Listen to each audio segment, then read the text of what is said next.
Hello and welcome. I am Umudu Kajiga and this is QTV News. We are coming to you live from our studios on Caraba Avenue. Thank you for joining us.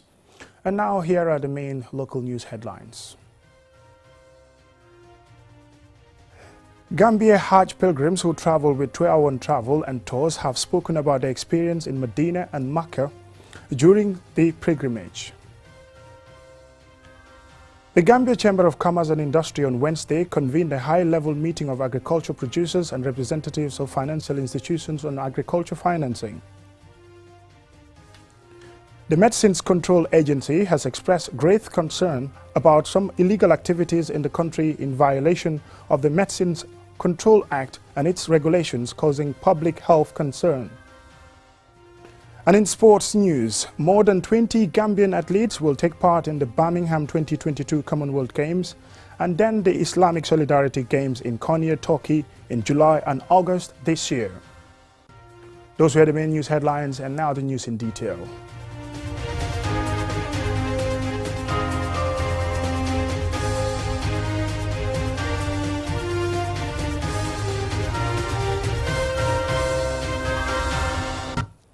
Welcome back and thank you very much if you're just joining us. This is QTV News.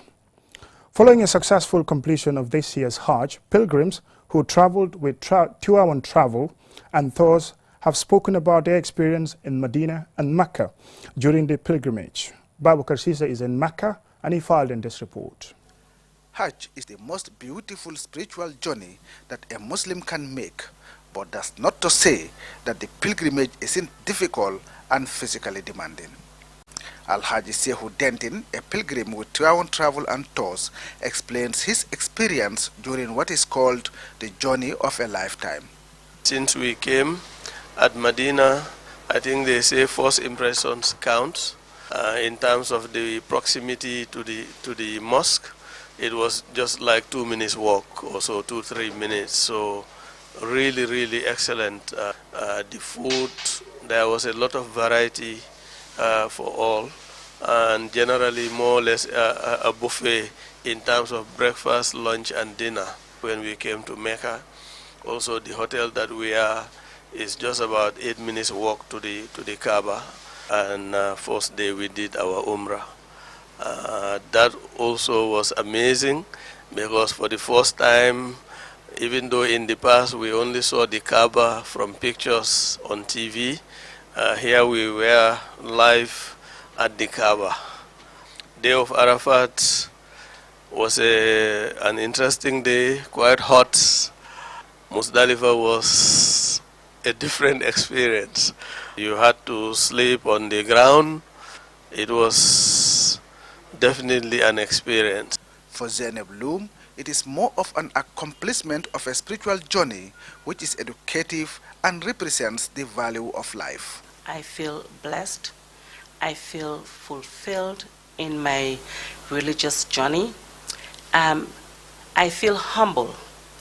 What this fifth pillar of Islam will do to you is it brings in the humility of every human being, especially when we're in Mina. There was no class. There was no hierarchy. There was no seniority. That was a wake-up call for me right there, because we're all wearing basically the same thing. We're all eating the same food. We're all sleeping on a mat on the floor. It makes you think about what is important in life. This is the first time these pilgrims have performed the Hajj. Ismaila Jallo acknowledged that performing Hajj is difficult, but grateful for the guidance by his Hajj operator. In my mother tongue, they usually say Wahanga Nyati Fan. We came to understand that this Nyati Fan are the 3 days between Mina, Muzdalifah, and Arafat and Muzdalifah, because those were very difficult times. But at the end of the day, the whole entire Hajj that came with to our own travel agency, we are able to perform their rites accordingly. And I am very thankful, and I am quite happy with the service that they delivered. Despite the challenges and difficulties encountered by pilgrims, performing the Hajj cleanses the soul by wiping away any sin, bringing purity, hope, and renewal to a person's life and strengthens faith. For that matter, pilgrims rather focus on the endless blessings of Hajj rather than the challenges it comes with. Babukar Sise, QTV News, Makkah, Saudi Arabia. The Gambia Chamber of Commerce and Industry on Wednesday convened a high-level meeting of agricultural producers and representatives of financial institutions to kickstart and engage on agriculture financing under the Public-Private Producers Partnership Arrangement of the Roots Project. Aliu Sise reports. The meeting brought together representatives from the GCCI, the Central Bank of the Gambia, the Ministry of Agriculture, agricultural producers and financial institutions to discuss the existing $20.6 million funding gap of the $80 million project and how the financial institutions could contribute to the realization of the project's goals. GCCI's role in the project includes providing support for the implementation of the partnership arrangement by assisting SMEs and farm organizations to have discussion with financial institutions on getting access to credit and rural financial services, and to facilitate the signing and execution of supply contracts on the resilience of organizations for transformative smallholder agriculture project Roots. Babukar Saho, Director, Business Development and Program, GCCI, said the meeting is just the beginning of a series of engagements.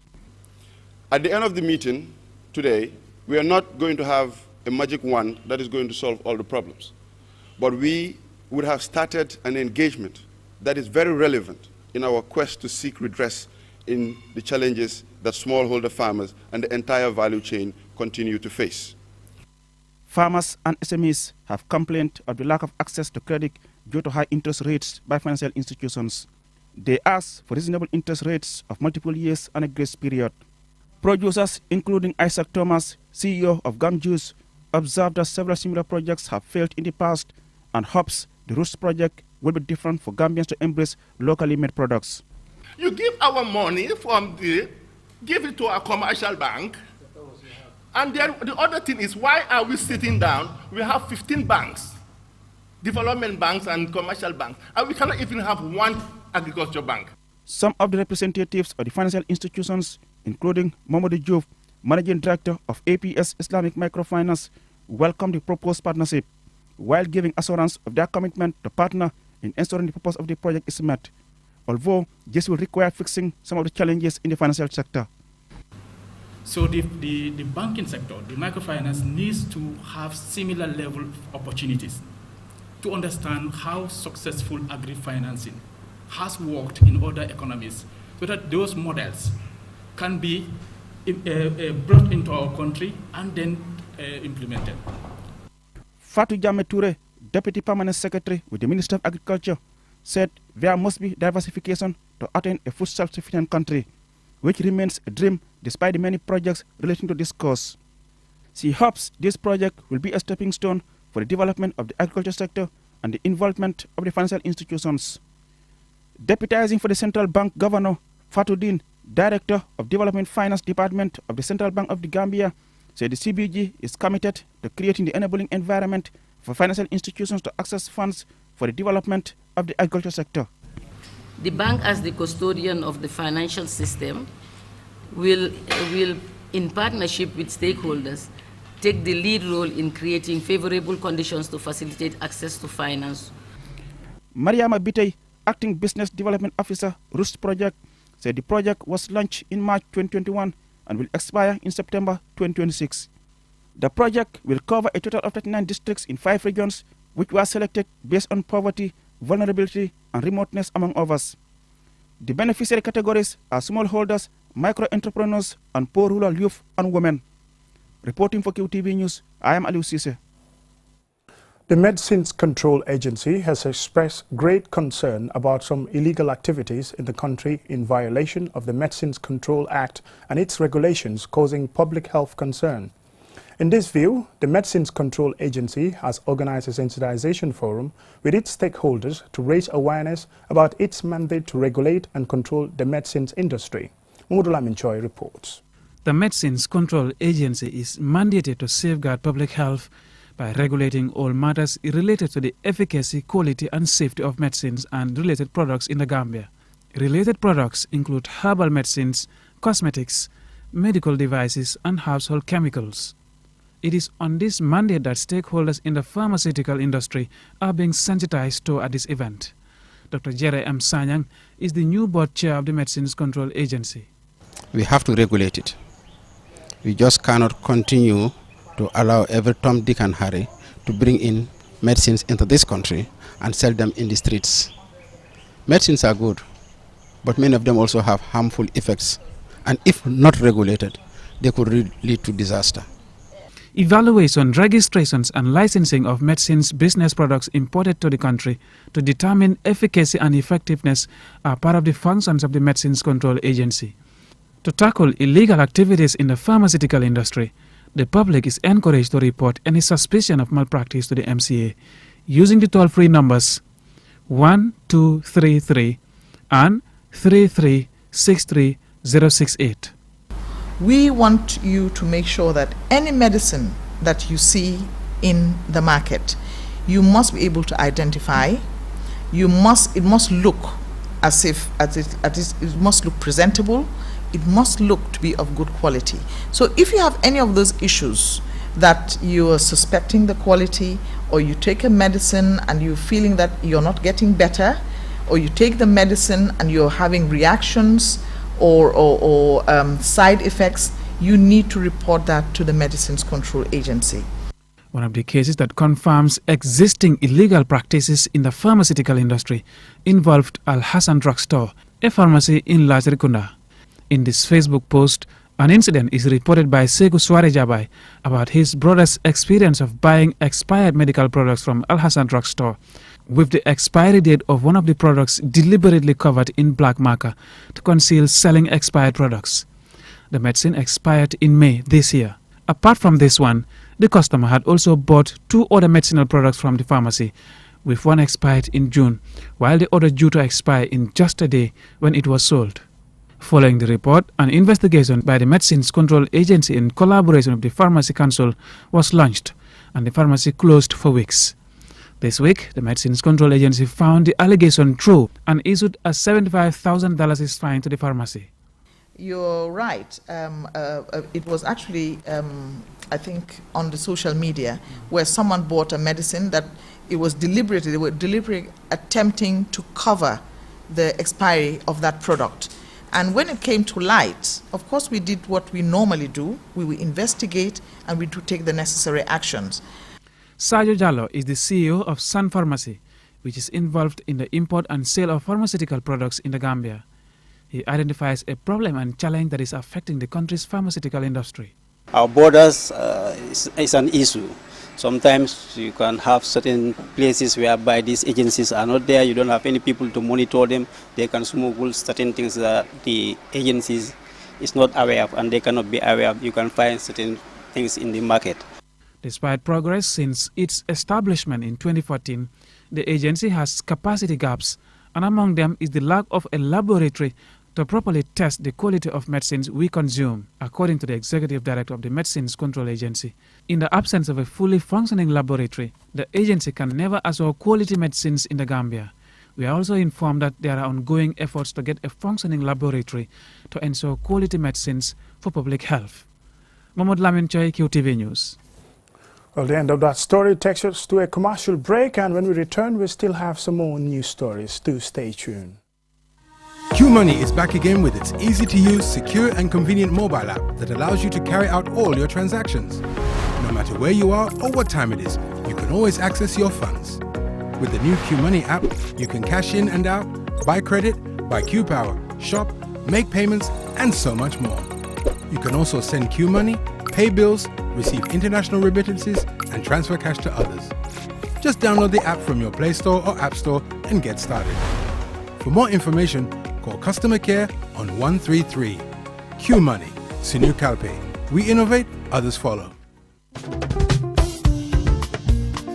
The Gambia OIC Secretariat, in collaboration with the Office of the President and Imogam Hotels and Resorts, wishes to invite the general public to the foundation stone laying of the 5-star Radisson Blu Hotel by the President of the Republic of the Gambia, His Excellency Adama Barrow, on Saturday, 23rd July 2022 at 4 p.m. The construction of a 5-star hotel is one of the key priority projects in preparation for the forthcoming OIC Heads of State and Government Summit. The hotel will have 400 rooms, including 60 presidential and royal suites. The 5-star hotel will ensure the guests receive a befitting accommodation experience. Additionally, it will diversify our tourism portfolio by providing luxurious accommodation facilities for high-end tourists. Let's come out and support this massive development.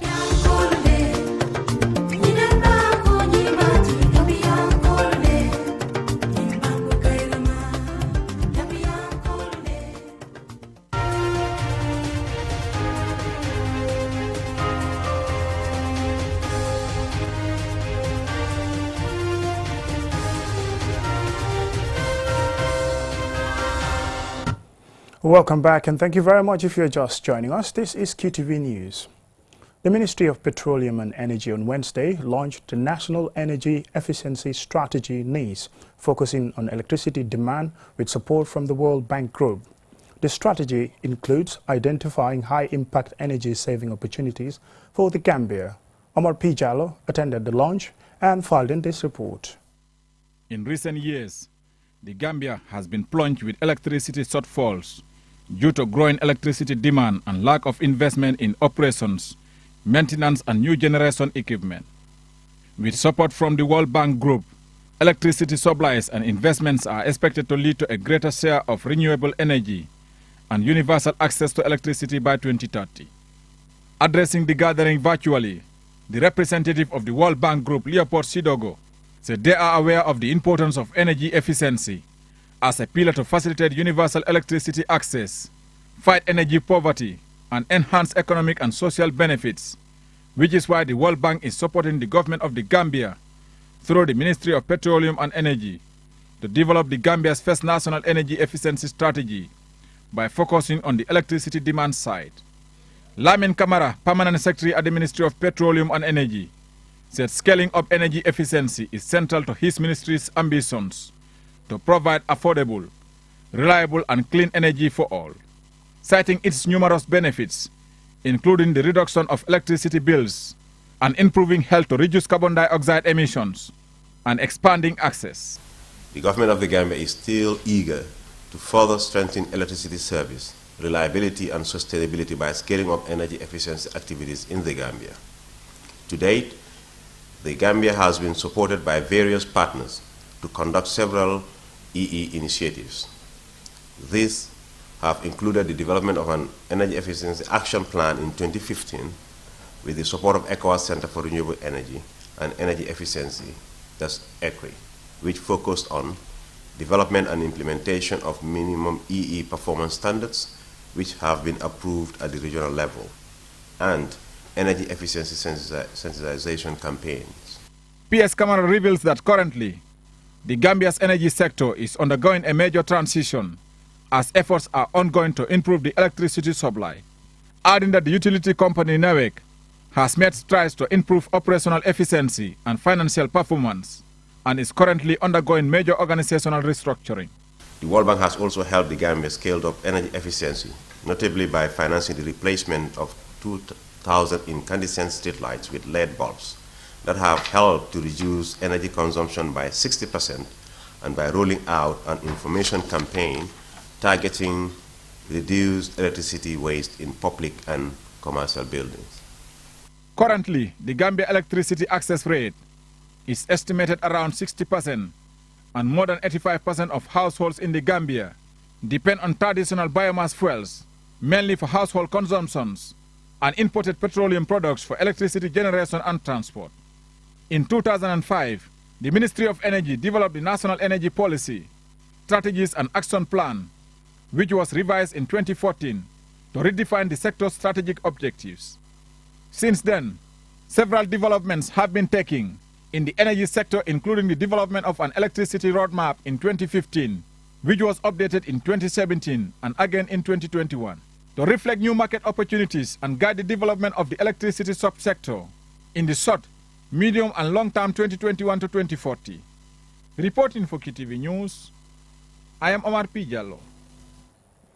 The Gambia commemorated World Population Day on Tuesday on the theme, A World of 8 Billion Towards a Resilient Future, Harnessing Opportunities and Ensuring Rights and Choices for All.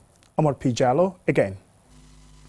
World Population Day is an annual event observed on 11 July every year to educate the world on the responsiveness to global population matters and challenge population and development stakeholders to rethink strategies geared towards improving of the quality of life for all, especially the most vulnerable. Due to the observance of Eid al-Adha, commonly known as Tobaski in the Gambia, the commemoration was pushed forward by 1 week. There will be an estimated world population of 8 billion in November 2022, an increase of about 14% from the world population of 7 billion in 2011. The Gambia's population over the same period is estimated to increase by 38%. At the commemoration, the Director of Population Affairs, Maria Tufane Drame, said the Gambia, like other countries in the sub-region, has a youthful age structure, with those below 15 making up 44% of the population, adding that this could be a burden or a future asset to the state, depending on the kinds of investment made now to harness the population as productive human capital for economic growth and development. Early childbearing negatively affects educational aspirations and leads to potential income loss for young girls, putting them and their families in a vicious cycle of poverty. The UNFPA representative, Ndeye Rose Sarr, said for a country like the Gambia, sustainable development can only be achieved through investing in adolescents and youth at levels that guarantee their rights and choices. Thus, the need to invest more in ensuring an end to early pregnancy and child marriage, which have the potential to disrupt the development of adolescents into adulthood. The Gambia has a rising population density of 127% per square meter kilometers in 2003 to around 176% per kilometers in 2017, and it's only growing. The Gambia population is more concentrated in urban regions. 53% of its population live in the urban areas. The Deputy Chairperson of the Select Committee on Gender and Children Affairs, Honorable Fatou Cham, said despite the many laws and policies to improve the quality of life of our people, especially women and children, Gambia continues to face challenges such as teenage pregnancy, early marriage, high infant and maternal mortality, unemployment, and harmful traditional practices such as FGM. As we commemorate World Population Day in the Gambia, we must be reminded that the focus should be on how to improve the quality of life of our people, most especially women and children, and not the population size or growth rate. The governor of West Coast Region, Usman Bojang, said population growth can be an engine of growth and development, but can also be a retrogressing factor for development, adding that the government of the Gambia is committed to addressing population and development issues, citing the numerous structures, policies and actions taken by the government and its development partners. Young people are the present and future of this country and constitute 2/3 of our population. According to the 2015-2016 Integrated Household Survey, the Gambia is a young population with about 79% below the age of 34. World Population Day was established in 1989 by the Governing Council of the United Nations Development Programme, UNDP. The inspiration for this holiday was the piquing public interest in the celebration of 5 Billion Day on July 11, 1987. This original date was decided to be set aside as World Population Day by the United Nations General Assembly in December 1990. Reporting for KTV News, I am Omar P. Jallo. The report by Omar P. Jallo takes us to sports news.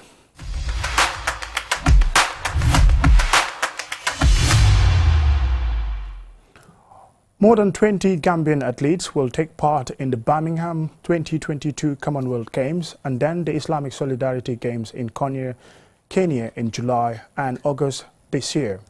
The Gambia National Olympic Committee GNOC held a briefing on Tuesday to update the public about the athletes' preparations. More in this story. In the Birmingham 2022 Commonwealth Games, which will be held between July 28 to the 8th of August 2022, Gambia's 16 athletes will compete in athletics, swimming, judo, beach volleyball, para-powerlifting and boxing. Bakari K. Jame, head of the Gambian delegation team to Birmingham, says the country is ready. Birmingham is ready, and the Gambia is going there to show truly who we are. We are not only going there to participate, but we are going there to win medals. The Commonwealth is very dear. We have been within the Commonwealth family for many years. We do not only share sporting relationship with Commonwealth countries, but our culture is the same. At some stage, the Queen is the head of state for all of us. In another sporting engagement, the Gambia is set to compete in the Islamic Solidarity Games in Konya, Turkey, with 27 athletes. The 2021 Islamic Solidarity Games will be the 5th edition of the event, scheduled to be held from the 9th to the 18th of August 2022 at Konya. Timothy Colley, head of the delegation for the Islamic Solidarity Games, says preparations are still underway. The sports that will be participating in Konya will be athletics with 10 athletes, swimming with 3 athletes, judo with 5 athletes for the first time, taekwondo with 1 athlete, para-athletics 1 athlete, para-tennis, table tennis 1 athlete, basketball 3-on-3, we have 1 team. Amongst this, we didn't have any kind of qualifications to the games. You don't need to go through rounds to qualify for the games, but it is worth noting that the 3-on-3 basketball team, the Gambian team, out of 57 countries, is ranked among the first 20, which is why they qualified. Otherwise, we had more teams. So that is a plus for us. The Executive Director of the National Sports Council, Marcel Mendy, discloses that the Gambia government, through the Ministry of Youth and Sports, is committed to supporting both the Birmingham 2022 Commonwealth Games and the Konya Games. The government has been very committed to ensuring, like I said earlier on, that our athletes are exposed and supported, that the Gambian delegations go to the 2 games and are happy and satisfied. Given this, therefore, I wish to announce here that the Ministry of Youth and Sport, through the National Sport Council, will be paying towards these games $7.5 million.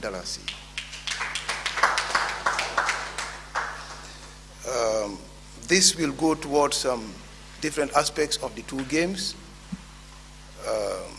the sport wares, the tickets, the accommodation, the allowances. In the Birmingham Games, more than 70 Commonwealth countries and over 5,000 athletes across various sports will be competing over the 2 weeks.